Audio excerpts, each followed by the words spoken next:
வேலூர் மாவட்டம். அனைவருக்கும் இலவச கட்டாய கல்வி உரிமை சட்டம் 2009 படி பள்ளி மேலாண்மை குழு அமைக்கப்பட்டது. எங்கள் பள்ளி மேலாண்மை குழு 24 உறுப்பினர்களை கொண்டது. பள்ளி மேலாண்மை குழு பள்ளிக்கும் சமுதாயத்திற்கும் ஒரு இணைப்பு பாலமாக அமைந்திருக்கிறது. வளர்ச்சி எப்படியோ அதே போல மாணவர்களுக்கு உணவும் எப்படி போய் சென்றடையுதுன்னு பார்க்கணும் இல்லையா? அதனால் மதிய உணவு நம்ம பள்ளியில், எங்களுடைய பள்ளியில் எப்படி செயல்படுது அப்படிங்கிறதையும் ஒவ்வொரு முறையும் எங்களுடைய பள்ளி மேலாண்மை உறுப்பினர்கள் சென்று பார்வையிட்டாங்க. பயிற்சியும் இருந்தால் சாதிக்கலாம் அப்படிங்கிறத எங்களுடைய பள்ளி மேலாண்மை குழு உறுப்பினர்கள் செஞ்சு காட்டினாங்க. அந்த ஒரு நாள் பயிற்சியில் கற்றுக்கிட்டது பள்ளியில் நாங்கள் செயல்படுத்தோம்.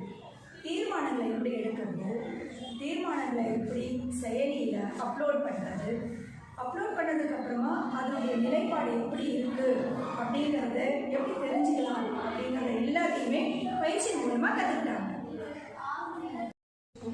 பெருமைக்கும் உதவக்கூடிய இந்த பள்ளி மேலாண்மை குழு அப்படிங்கிறத அமைத்து கொடுத்து நம்முடைய தமிழ்நாட்டின் மாண்புமிகு முதல்வர் அவர்களுக்கும் பள்ளி கல்வித்துறை அமைச்சர் அவர்களுக்கும் இந்த நேரத்தில் எங்கள் பள்ளியின் சார்பாக நன்றிகளை தெரிவித்துக் கொள்கிறேன். நன்றி.